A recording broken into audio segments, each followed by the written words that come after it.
Walaupun memang beberapa kelompok masyarakat masih ada yang belum bisa menerima cara saya memimpin, atau mungkin dari suami sebelumnya yang all out ya, selalu ada di tengah-tengah masyarakat kapanpun gitu kan.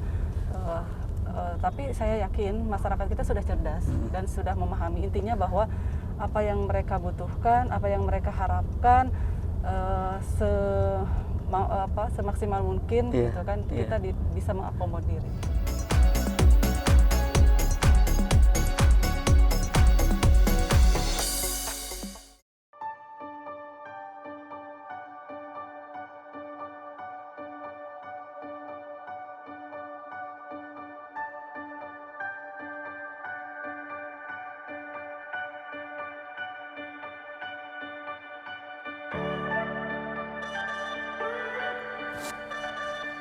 Halo Sobat WK, jumpa lagi dengan saya Eko Priyono, manajer peliputan Warta Kota.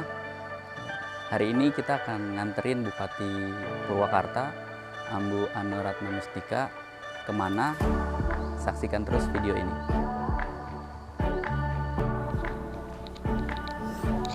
Halo, assalamualaikum. Assalamualaikum, Ambu. Selamat pagi. Pagi. Ambu, agenda hari ini kita kemana nih, Ambu? Ya, hari ini saya ada pelatihan untuk pengukuran SPBU bersama dengan DKUPP, Dinas UMKM, Koperasi dan Perindustrian Perdagangan. Tapi agak jauh memang tempatnya di Kecamatan Cibubur, tapi sebelum itu saya akan silaturahmi dulu dengan dua lokasi warga di Kecamatan Cibubur. Baik, Ambu, semoga lancar hari ini. Oke, ya. Mari kita ikut acara saya hari ini. Mana sih, Kang?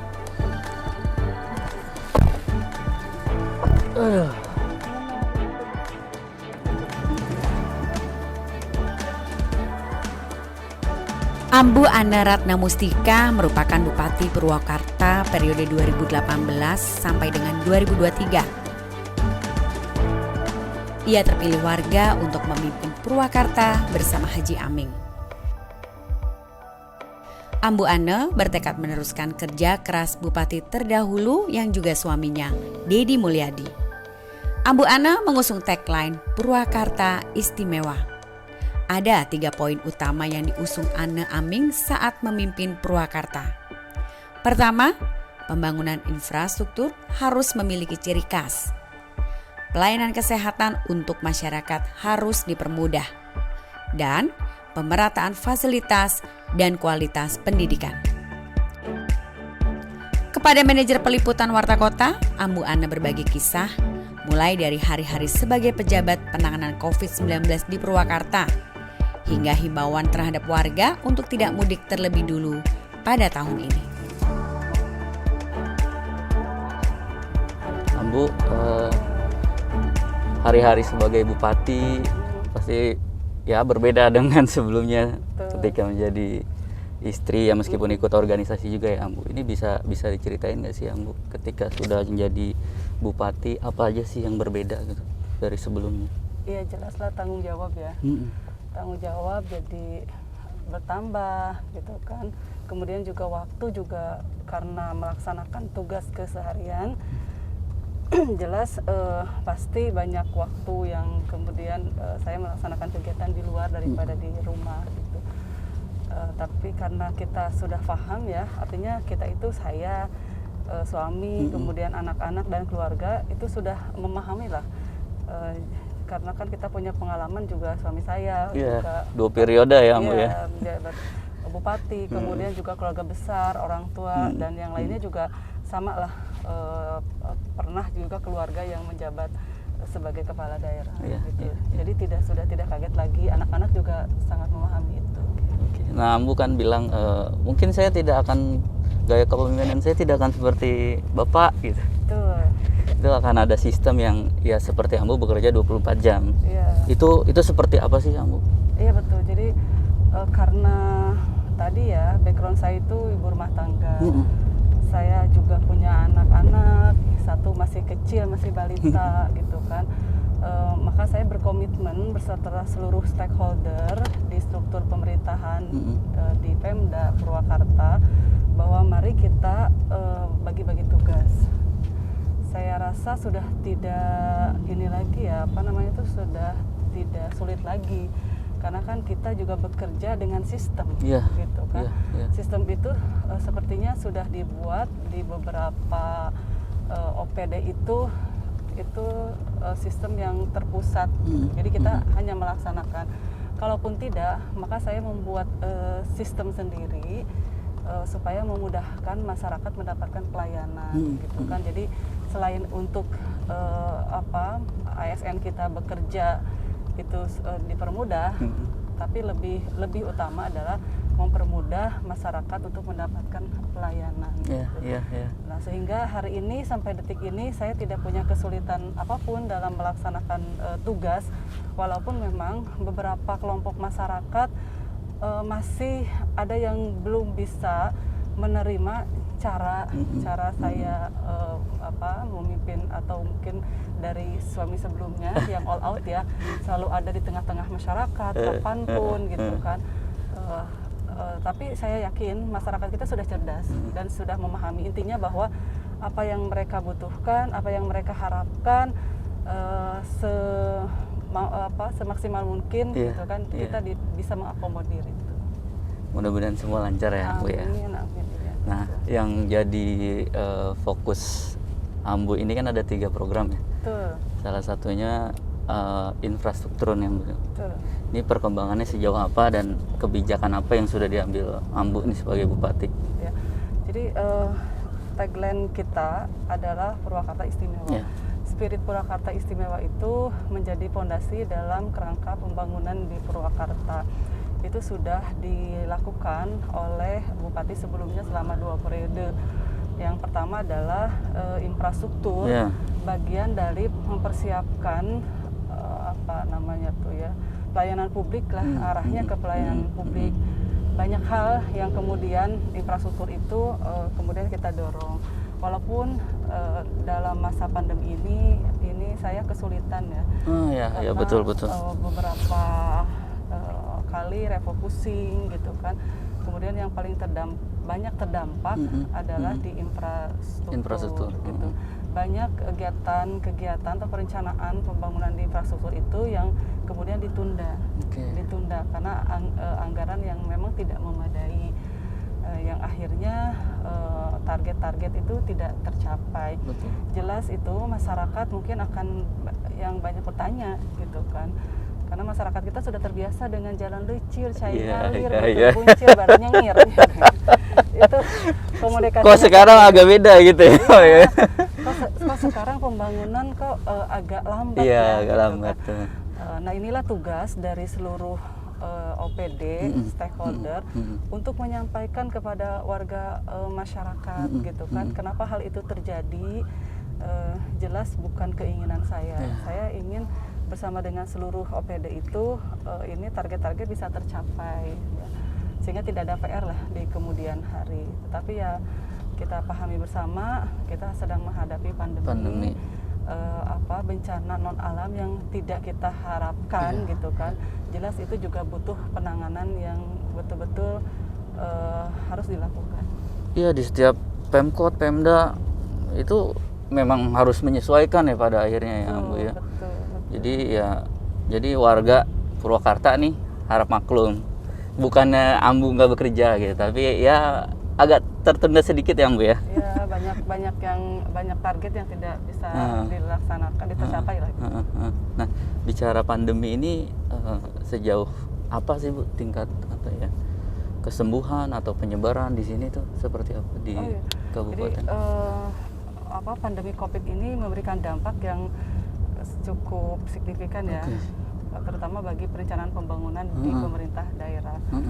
Tetapi kita juga berusaha penanganan pandemi ini adalah dengan seluruh dampak-dampak yang ditimbulkannya, kita berusaha menangani.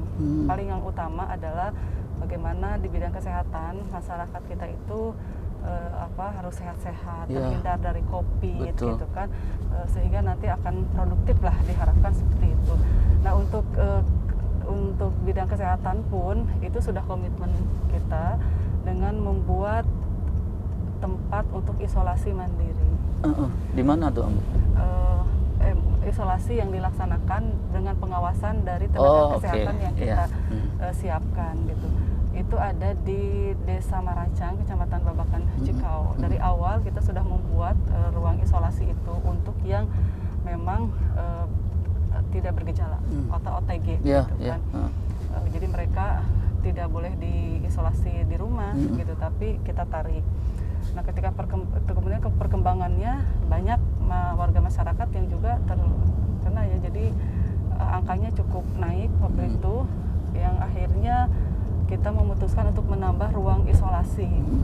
Itu ada di Kecamatan Bungusari, kapasitasnya jauh lebih besar gitu, dengan menyiapkan tenaga kesehatan dari mulai dokter, perawat yang disiapkan 24 jam untuk penanganan. Alhamdulillah sejauh ini Purwakarta masih di zona, hari ini di zona orange memang. Jadi fluktuatif lah. Kadang beberapa minggu yang lalu di zona kuning. Gitu kan. Kalau tidak salah hari ini ada 363 orang yang terkonfirmasi positif. Memang paling banyak di kecamatan kota karena yang paling padat penduduknya, dan kemudian juga mobilitas mereka itu begitu tinggi ya. Rata-rata di kecamatan kota itu orang bekerja gitu kan, di sektor industri, di sektor publik dan lain sebagainya gitu. Jadi memang berbeda-beda wilayah 17 kecamatan. Kalau diidentifikasikan dari 17 kecamatan yang ada di Purwakarta, itu kurang lebih ada 6 kecamatan yang memang penyumbang kasus COVID terbanyak. Selain kota, ada kawasan industri atau zona industri, Kecamatan Bungusari, Jatiluhur, Campaka, kemudian Cibatu, ada Sukatani, kemudian juga Pleret juga masuk ya. Jadi memang inilah wilayah yang dengan pergerakan orangnya itu cukup tinggi. Betul. Nah, itu sehingga kasusnya atau terkonfirmasi positif warganya itu selalu ada lah. Tapi di kecamatan yang lain relatif itu sudah melandai gitu kan. Itulah makanya kita melangkah untuk hal yang berikutnya untuk penanganan COVID itu adalah dengan vaksin. Penanganan ini ya di bidang ekonomi. Kita fokus sejalan dengan pusat, yaitu pemulihan ekonomi nasional. Betul. Saya katakan yang untuk yang usaha-usaha itu, masyarakat itu bolehlah buka dengan penerapan protokol COVID yang ketat, dan tentu saja kapasitas 50%. Restoran kan, rumah makan, kemudian juga beberapa tempat usaha itu dibolehkan, termasuk pada pariwisata. Buka tentu dengan komitmen tadi ya, 2 hal, penerapan protokol COVID dan kapasitas 50%. Sehingga nanti ekonomi masyarakat juga tidak terlalu terpuruk lah, kita harapkan seperti itu. Nah, kemudian yang ketiga, kita jelas pandemi ini berdampak juga terhadap warga masyarakat yang memang kategori KS1 ya, atau kategori miskin, kemudian juga di garis kemiskinan. Kita komitmen Pemda tahun kemarin juga kita menyalurkan bantuan sosial. Kemudian yang memang target kita adalah warga Purwakarta yang sudah masuk ke DTKS ya, by adresnya, data mereka. Nah, tahun ini juga kita menyalurkan kembali, memang hanya 2 bulan, tidak seperti tahun kemarin, tetapi tujuannya tahun ini lebih kepada mengamankan daya beli masyarakat ketika bulan Ramadan dan mau menjelang Idul Fitri. Iya betul Bu. Ya mudah-mudahan upaya ini juga bisa untuk kemudian membantu lah ya warga masyarakat bisa bertahan dalam masa pandemi COVID. Insya Allah bagaimanapun kita harus beradaptasi di masa pandemi ini ya Bu ya. Betul. Bagaimana dengan ini Bu, pembelajaran tatap muka di Kabupaten Purwakarta ini seperti apa sih? Betul.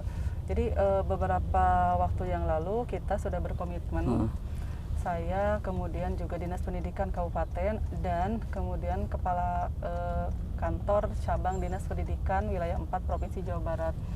Karena kan SLTA itu adalah di bawah kewenangan Provinsi Jawa Barat. Jadi kita berkoordinasi untuk persiapan tatap muka yang rencananya untuk Kecamatan Zona Hijau itu boleh setelah Lebaran. Kemudian mereka melaksanakan pembelajaran tatap muka. Tapi bagi yang kecamatan yang lain itu akan dilakukan secara bertahap, adalah ajaran baru. gitu ya. Kemungkinan ini ajaran baru sekolah-sekolah di Purwakarta akan mulai dengan bertahap tentunya tatap muka langsung gitu. Mungkin ada uji coba dulu ya Ambu ya sebelum itu. Kita uji coba di zona hijau, kecamatan yang sudah zona hijau yang tidak ada terkonfirmasi positif itu ada di 3 kecamatan. Kecamatan Sukasari, Kecamatan Manis, dan Kecamatan Kiara Pedes.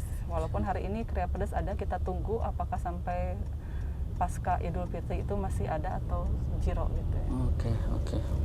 Mudah-mudahan zero ya Ambu ya. Iya, supaya anak-anak juga udah lelah kali ya mereka. Udah jenuh lah mereka karena kan pembelajaran online tidak bisa memenuhi seluruh kebutuhan ya. Jadi anak-anak kita butuh interaksi. Benar. Yang secara langsung, maksudnya komunikasi yang secara langsung karena kita tidak terbiasa penggunaan teknologi. Ya, jadi belum untuk terbiasa. cara belajar. Belum masalah budi pekerti kan di sekolah. Itu lebih dapet gitu. Bersosialisasi mereka. Ya, gitu, sosialisasinya Ambu betul.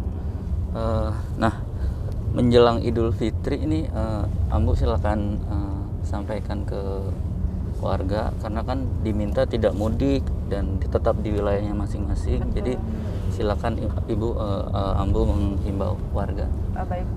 Seluruh warga masyarakat Purwakarta yang saya cintai dan saya banggakan, saya Ambu Ane, Bupati Purwakarta. Tentu saja momen Idul Fitri itu menjadi momen yang paling dinanti. Kita kemudian bersilaturahmi bersama seluruh keluarga. Kita juga kemudian untuk melepaskan kangen yang sudah berbulan-bulan tidak bertemu dengan keluarga besar. Tapi walaupun begitu, Bapak dan Ibu, kita pahami bahwa Idul Fitri atau Lebaran tahun ini juga kita masih dihadapkan pada masa pandemi COVID-19.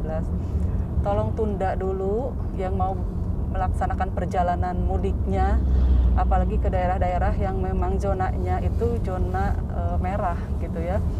Silakan tunda dulu sampai keadaan itu lebih baik lagi. Saya yakin banyak cara untuk kita melepas kangen, untuk kita bisa bersilaturahmi lagi gitu ya. Dan insya Allah tidak mengurangi rasa sayang kita kepada seluruh keluarga besar kita. Ingat, masa ini masa pandemi. Jadi ketika Anda di rumah saja, tidak melaksanakan perjalanan ke daerah yang rawan, maka Anda sudah berkontribusi untuk menyelamatkan diri Anda, keluarga yang Anda cintai, dan tentu saja masyarakat secara luas. Mari kita bersama-sama untuk memutus mata rantai penyebaran COVID-19, terutama di Purwakarta, dengan tidak melaksanakan mudik pada Lebaran tahun ini. Terima kasih kepada seluruh warga masyarakat yang mau bersama-sama kami.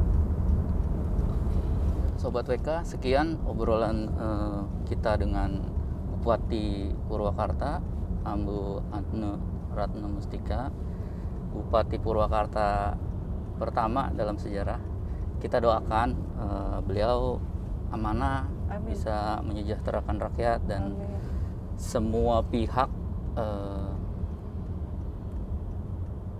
senang dengan kepemimpinannya atau merasa ada sesuatu yang ditinggalkan, sesuatu yang ditinggalkan secara positif oleh Ambu Ane. Sekian, sampai bertemu lagi dengan tokoh berikutnya. Assalamualaikum warahmatullahi wabarakatuh.